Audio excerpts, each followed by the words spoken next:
안녕하십니까. 언제나 영화를 보고 와서 그 소감을 나누고 있는 소마시네마의 막 리뷰 시간입니다. 지금 포스터 보고 계신 것처럼 제가 좀 개봉이 좀 지난 시점에서 이 공기살인이라는 영화를 봤습니다. 그래서 이 영화는 사실 좀 기대치가 사실 좀 높지 않았어요. 극장에 가서 이 영화를 꼭 챙겨봐야지라는 건 좀 리뷰가 나오기 전까지는 가지고 있다가 정작 좀 나오니까 평이 좀 갈리고 뭐 그렇게 만듦새가 좋다는 얘기는 없더라고요. 그래서 영화를 조금 미뤄뒀는데, 개봉이 4월 22일인데 지금 한 일주일 이상 지나서 4월 30일에 영화를 보고 왔습니다. 이 영화는 이제 조용선 감독의 영화인데요. 조용선 감독은 그 이전에 노브레싱이라는 영화를 연출한 경험이 있는 2013년도작이니까 꽤 오랜만에 연출작이에요. 그리고 이제 이 공기살인이라고 하는 영화가 이제 이 장편 상업 영화로는 두 번째 영화가 되는 것 같고요. 그 전에도 물론 조명부, 연출부 등으로 활동을 해오신 분입니다. 일단 뭐 그런 분이고요. 그 다음에 평가를 보시면 이제 기자평론가와 관람객의 평이 좀 많이 다른데, 이 영화가 관람객들한테 봤을 때는 되게 드라마랑 비슷한 영화예요. 그러니까 호흡이 되게 감정적인 흐름대로 좀 따라가는 영화고, 그 다음에 우리가 소위 이제 사회고발 영화들 하면 좀 객관적 시선이라든가 조금 냉정하게 바라보는 그런 영화들이 있지 않습니까? 뭐 그런 영화들을 기준으로 보자면 기자평론가들의 평이 요 흐름 자체가 그렇게 조금 잘 만들어졌다고 말하기에는 좀 아쉬운 부분이 많은, 좀 거친 영화. 아까 말하자면 만듦새 자체는 훌륭하다고 말하기는 어려운데, 그렇다고 해서 또 이 사건 자체에 대한 그런 이야기, 감정선을 이 피해자의 감정에서 일종의 속풀이를 하는 듯한 느낌의 영화이긴 합니다. 그래서 그런 면에서 이 영화를 따라가는데 뭐 둔탁하지만 좀 무리수가 좀 많이 있거든요, 스토리 전개상으로 보면. 근데 이 영화를 흘러가는데 또 몰입해서 볼 수 있는 힘 같은 것도 있습니다.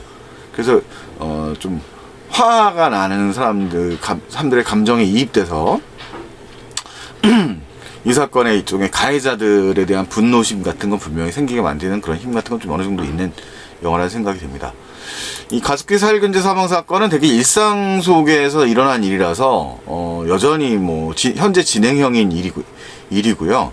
2011년도가 이 영화 자체는 2011년도에 대량 발생했었던 시점을 가지고서 만들어지고 있는 영화적 배경이 설정되어 있는데,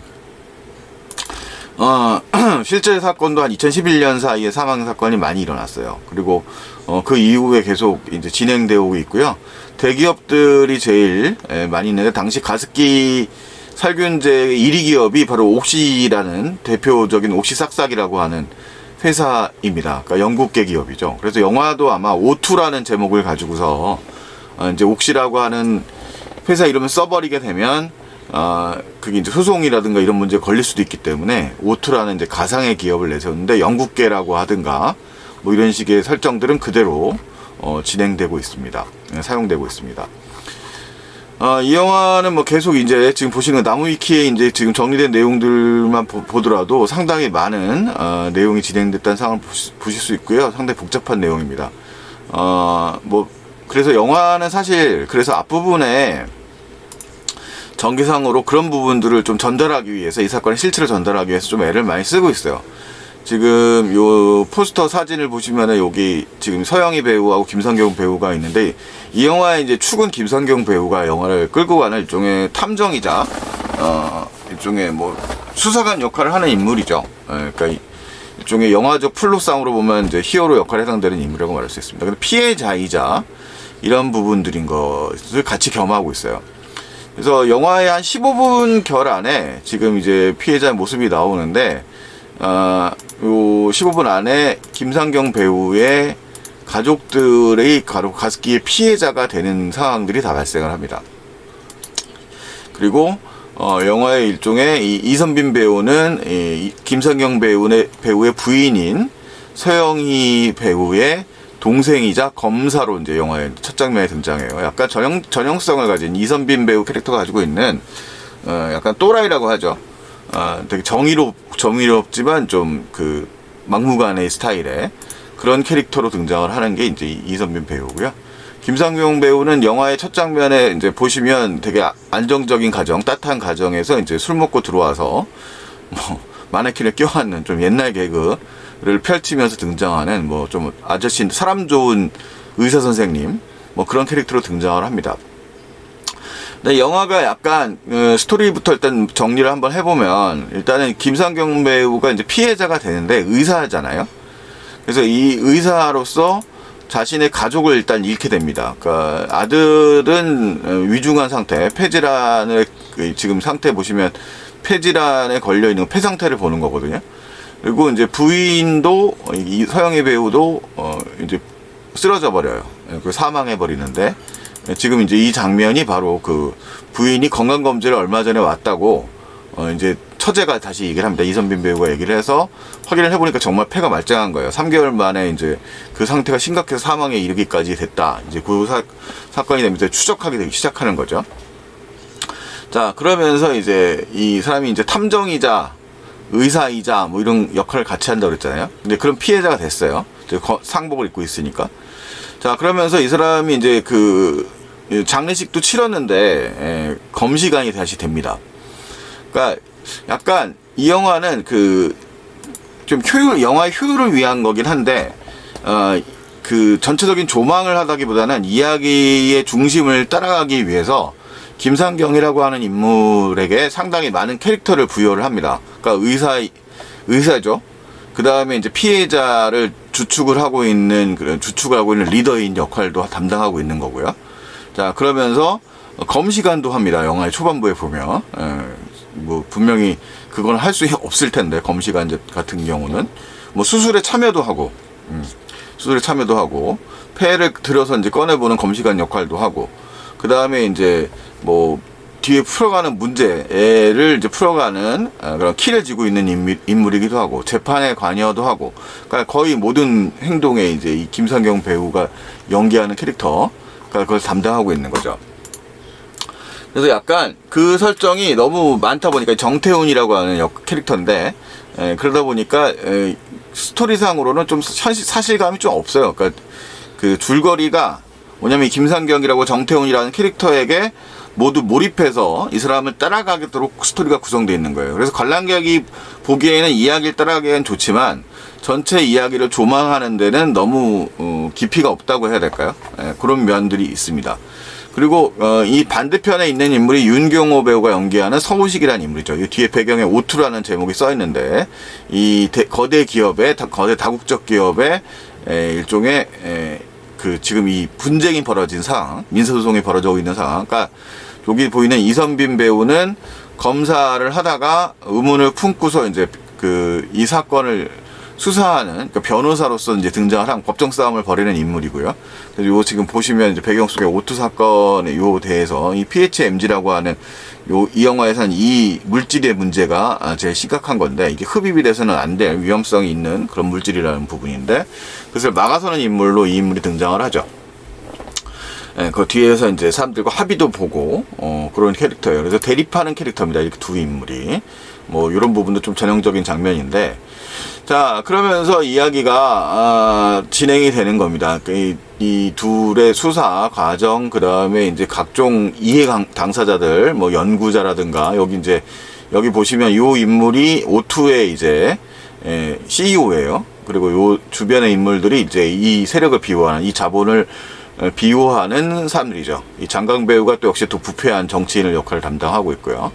뭐 그런 인물들로 쭉 구성이 되어 있는 상태입니다. 그래서 영화는 약간 이제 이 진영, 지금 이 화면 속에 있는 인물들, 김정태 배우도 피해자 가족 중에 한 명이고요.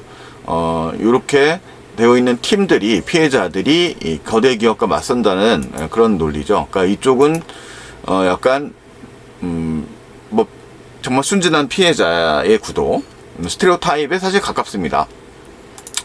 그리고 악당들은 정말로 강력한 힘을 가지고 모든 걸 무마하려고 하는 그런 존재로 등장을 합니다. 근데 영화에서 지금 이 영화를 안 보신 분들을 때문에 이제 좀 말씀드릴 수가 없는데, 영화의 뒤에 가면 좀 반전이 있어요. 이게 또 근데 이 반전이 조금 무리수가 좀 있어서 그 부분 때문에라도 약간 이 영화가 높은 평가를 받긴 조금 어려운 부분이 있습니다. 그래서 영화는 이제 결과적으로 이제 이 사건에 대한 그런 답답한 현실을 감정적으로 이해하는 데 도움은 되지만 이 전체 사건들에 대한 어떤 캐릭터들에 대한 깊은 이해, 그 다음에 인간에 대한 뭐 그런 부분들, 인간의 자체에 대한 좀 부패 시스템에 대한 고발이라든가 이런 부분을 잘 뭐 그냥 상식적인 수준에서 벌어지는 거죠. 쟤들은 그 대자본의 힘으로 사건을 비호하려고 하고 이쪽은 어떻게든지 헤쳐나가려고 하는 거고, 그 대표적인 장면이 이제 영화가 모두 해결된 다음에 에필로그로 벌어지는 그런 장면이 있어요. 그러니까 피해자 대표로 나타난 정태훈이 그 각각의 책임을 면피하려고 이제 떠넘기는 공무원들, 공청회 자리에서 공무원들과 국회의원들을 이제 야단치는 장면 같은 것들이 있는데, 그런 건 이제 사실 속풀이는 되는 건 맞지만 현실적이라고 말하기 좀 어렵죠. 그래서 영화 전체적으로 봤을 때는 이 영화는 많은 사람들에게, 그러니까 기능이 없는 건 아닙니다. 대중적으로 이 사건에 대해서 좀 알리고 많은 사람들에게 이 영화 속에 실제 사건을 좀 감정적으로 동의하게 만드는 힘을 가지고 있긴 하지만 전체적인 그 이상의 기능을 발휘하기엔 조금 어렵다고 하고 할 수 있고, 서사적으로도 오밀조밀 잘 만들어졌던 그런 영화는 아니다. 되게 기능적으로 이 배우들 같은 경우도 사용되는 경우가 많고 그 깊이감 있게 캐릭터들을 분석하거나 이러지는 못하고 있는 영화라서 좀 아쉬움은 좀 있습니다. 그래도 뭐 이 영화 자체, 말씀드렸던 것처럼 이 영화 자체가 갖고 있는 그런 힘이 분명히 있긴 있습니다. 그래서 많은 사람들이 어떻게 보면 이 영화의 이런 사실들을 통해서 그런 대기업의 횡포 같은 것들을 좀 많이 느낄 수 있는 부분도 좀 있고요. 그렇기 때문에 뭐 이런 식의 평가가 좀 있을 수 있지 않나. 그러니까 약간 투박하지만 진심은 분명히 느껴지는 영화다 라는 생각이 좀 듭니다. 개인적으로 좀 연기톤 같은 경우도 배우들이 연기를 한다라는 느낌, 자연스럽다기보다는 그렇게 연출된 장면들도 좀 많은 편이라서 약간 아쉬움이 분명히 있는 영화이긴 합니다만, 그럼에도 불구하고 영화에 가지고 있는 주제 자체의 힘이 분명히 좀 있기 때문에 뭐 나름대로 볼만한 가치는 있지 않을까라는 생각은 좀 들고 있습니다. 그래서 공기살인이라는 영화는 어쨌든 그런 면에서 괜찮은 면이 있는 영화다라고 평가를 하고 싶고요. 뭐 그냥 생각보다는 꽤 흥미롭게 본 영화였다는 생각이 듭니다. 처음에 기대치가 정말 없었거든요. 그래서 보면서도 영화가 좀 단선적이고 캐릭터가 좀 그냥 표면적인, 그냥 겉에 나와 있는 대로 해서 넘어가지 못한다는 측면이 있고, 그 다음에 연기도 약간 과잉이다 라는 생각, 정서나 연기 같은 게 좀 과잉이라는 생각을 좀 갖고 있었는데, 그런 면에도 불구하고 이 사건 자체를 어떻게든지 조금 분노하는 그런 감정들을 실어나가고 있다는 측면에서는 뭐 괜찮지 않았나. 물론 조금 더 감정이 좀 자제되고 그 다음에 전체적인 구도들을 조망할 수 있었던 그렇게 구성을 했더라면 조금 더 좋지 않았을까 생각이 듭니다. 너무 전형성에서 조금 벗어나지 못한 부분이 들어요. 특히 이제 이선빈 캐릭터 같은 경우가 그런 그 좀 이상적인 캐릭터, 전형적인 좀 검사 출신의 정의감, 의열 검사의 캐릭터들을 그대로 보여주는 측면이 있고, 이 좋은 연기에도 불구하고 윤경호 배우가 연기한 이 서우시 캐릭터 같은 경우도 그 일종의 변신이 벌어지는데, 영화 속에서 그런 면들도 조금 납득이 안 되는 부분이 좀 있습니다. 뭐 그래도 아까 말씀드렸던 장점이 있으니까요. 그런 점에 좀 주안점을 두시고 이 사건을 다시 한번 떠올려 보시면 좋을 것 같아요. 사실 개인적으로 굉장히 그 시기에 저도 아이를 키웠던 시기라서 그것 때문에 아이가 정말 쿵 하고 놀랐었던 사건이거든요. 그래서 정말 개인적으로도 이제 아주 매우 화가 났었던 기억이 있기 때문에 이 사건을 좀 떠올리게 할 수 있었다는 것 자체가 좀 의미가 있고, 여전히 현재 진행형의 사건이더라고요. 그래서 조금 더 많이 알려져야 될 내용이다라는 생각은 듭니다. 자, 공기살인에 대한 제 이야기들 잠깐 꺼내봤습니다. 자, 여러분들도 그런 부분을 좀 챙겨서 나중에라도 한번 봐주시기 바랍니다. 이상 소마 시네마였습니다.